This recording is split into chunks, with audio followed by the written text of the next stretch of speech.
It's a new guitar from Cordoba, actually a return of a previous model. We're looking at the new Fusion 12 Rosewood 2. So stick around, we're going to tell you all about it.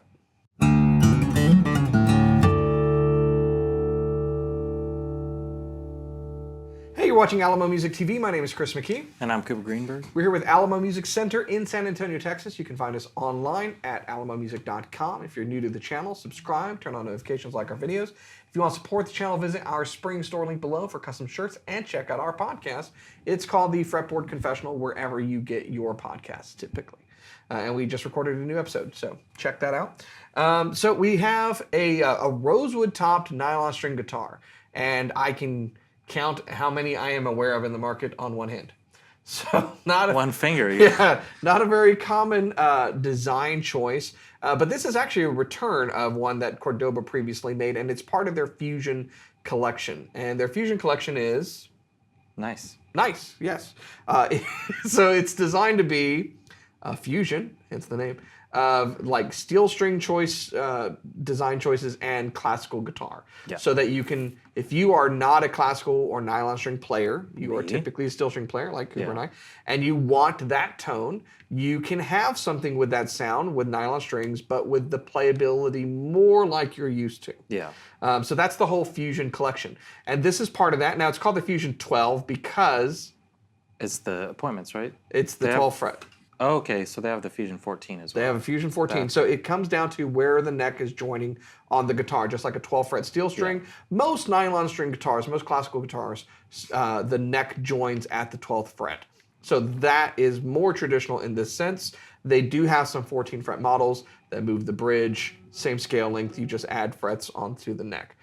So this is more traditional in that sense. I prefer it because you get more of the tone that you're kind of expecting. When you change the bridge location, it changes the tone a bit. So, yeah, I would say the Fusion 12 is probably, besides like the normal C5, C7, C10, C12, Fusion 12 is probably the one we saw the most of. And it's because a lot of players, people that come into the store, they're steel string players. Yep. They always want that kind of fusion type thing instead of a true classical guitar because they're going to have a bad time if they try to jump straight to that. You know? Yeah, let's talk about how distinct the differences are. So on a normal nylon string guitar, you have no radius. It's a flat fingerboard.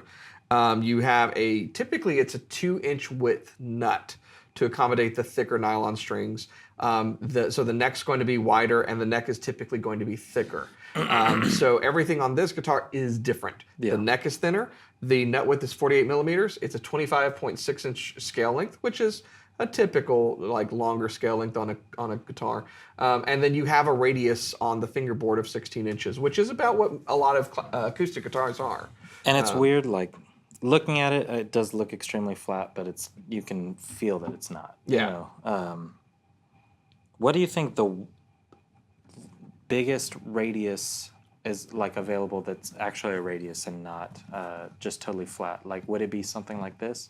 Probably. I think that I ran into a guitar once that had like a 20-inch radius, which felt just about flat. I mean, when we talk about radius, the measurement is if you take a circle that's 20 inches or 15 inches or 16 inches or 9 inches in diameter, and you took a portion of that, that's the radius curvature of the frets. So on like a vintage Fender guitar, that's about the roundest radius I've ever played when it's seven and a quarter. Yeah. And then you have 9.5 on most modern Fenders. That's a lot rounder than a Les Paul's, which is 12. Yeah. PRSs are 10. Martin and Taylor, I said this in a video a second ago, they're 15 and 16, and I forget which is which. Because that's very, very close. But most steel string guitars that are acoustic are going to be around between 12 and 16. Yeah.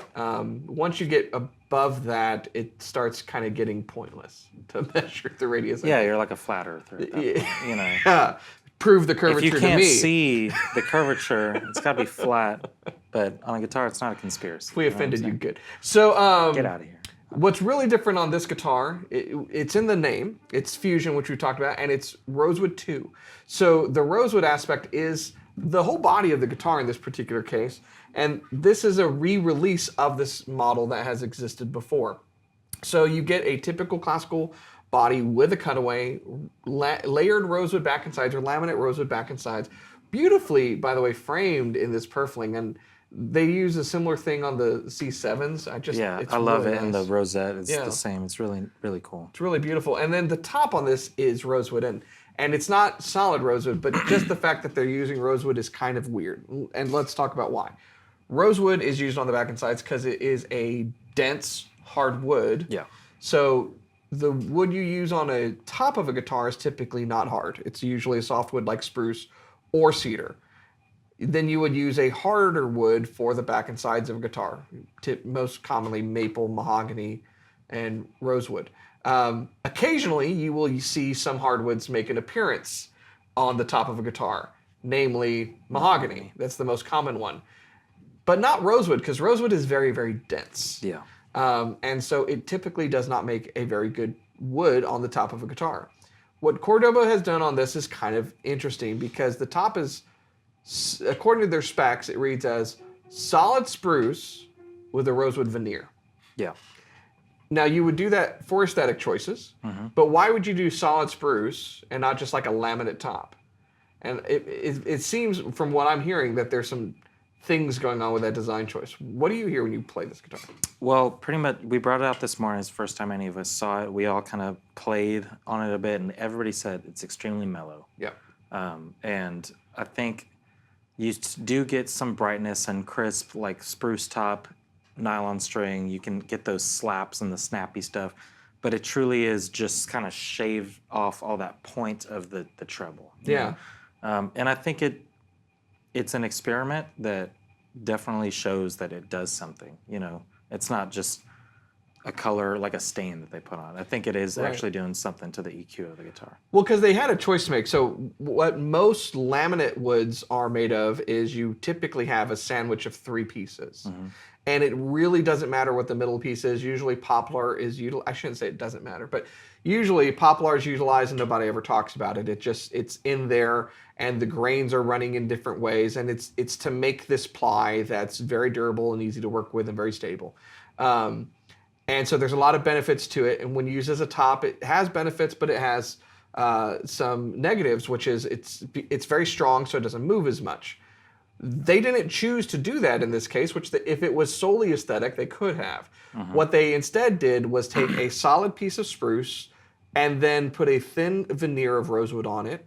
It's not a sandwich, it's just a veneered piece of spruce. It kind of reminds me of what some builders do where they do a double top. So you have 2 pieces of wood that will sometimes have like a honeycomb layer or some kind of kerfling between them for various acoustic properties. So what this has done to our ear is taken that brightness of spruce and toned it down a bit.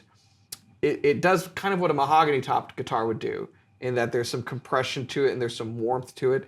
It's not really bright. Everything's kind of controlled. I think that might probably work really well for the non-classical player who's going to be playing different things on this. It's not going to jump right out at you. Sometimes you hit the low E string on a classical guitar and it's so powerful. Yeah. And so this kind of controls that and then gives you this warm mid-range. Yeah. It's an interesting choice. It's certainly a nice aesthetic, but the sound is interesting. Yeah.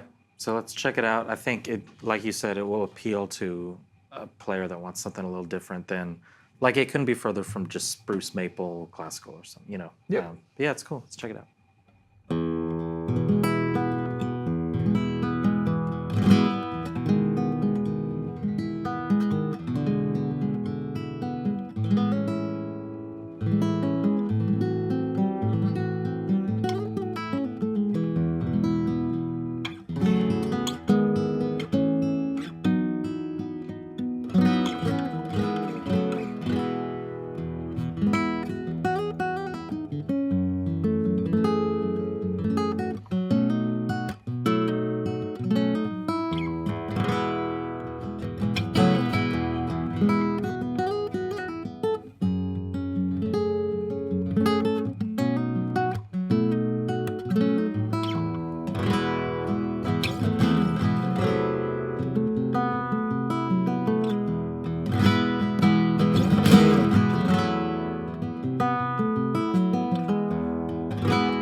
So there you have it. It is the Cordoba Fusion 12 Rosewood 2. It's a reintroduction of this model with some unique aspects to appeal to the steel string player and some interesting design and construction choices to give you a unique sound. Now, one of the reasons we talked about that you typically wouldn't see a solid rosewood top on it is because it's so dense. I bet it could be done if it was very, very thin. Yeah. But then, you know, at what cost and to what end? Yeah, we did. I don't know if you remember this. We did see Furch or Fush put out like a very limited rosewood top guitar. I almost just wish that we would have gotten it to hear what it sounds like a solid rosewood top. It's one of those things where I think it can be done if you want to invest the time to figure out the design. I mean, Taylor did it with the 8022 flame top. That's all maple. Like, that's not supposed to work, but it does. Yeah. You know, and so, you know, it's pretty cool. You can have some aesthetic choice. Maybe you can have your cake and eat it too with a guitar like this. But I think where this really is going to exist mostly for the player is someone who wants this beautiful aesthetic, maybe someone who's streaming, doing Instagram stuff, or wants a different look while they're on stage and needs a faster playing, more comfortable nylon string guitar with a fantastic pickup. And that's something that we should talk about. They put this pickup in, which has been around for a long, long time, everybody. It's the Fishman blend system. So you've got, you know, the barn door style preamp in it. We call it barn door because it literally flips open for the battery access. But what's nice about this is it's a combination of an undersaddle pickup and a microphone. It's also 2 turntables and a microphone. In this particular case, it's an undersaddle pickup. But that serves you real well for live performance. Or I even know guys who record. Do you know who Ben Woods is? Ben, fantastic flamenco guitar player. He did the roadshow, right? He did a roadshow for Cordoba with us years ago, Yeah. right when I first started at Alamo Music, and he's created his own design of guitars. I gotta give Ben a shout out. He's such a nice guy. He did the like nylon string Stratocaster stuff. He's a phenomenal flamenco player. But I remember him telling me he recorded an entire album with the microphone from one of these Fishman systems. And the album sounds incredible. That's crazy. So, you know, not that I would recommend that typically, but it can work. There's plenty of pro musicians that seem to defy the odds and go, no, this junky amp is going to be what we're recording this album on, that kind of thing. So, so I think for all those reasons, if you're recording at home, if you're playing live and you want a very versatile guitar with a unique look to it, or you're streaming stuff, as is becoming more and more common these days, this can be a very comfortable and unique choice for you. So. Yeah. But yeah, so tell us what you think in the comments below about the look of this guitar. And if you are in the market for something like this, we're seeing a lot of builders, including Cordoba, coming out with more nylon string guitars aimed at the steel string or electric player so that you can have something unique to your sound. And I'm curious how many of you out there are looking for something like that. So let us know in the comments below. And if you're interested in this guitar or any others, you should go to our website. You should go to alamomusic.com.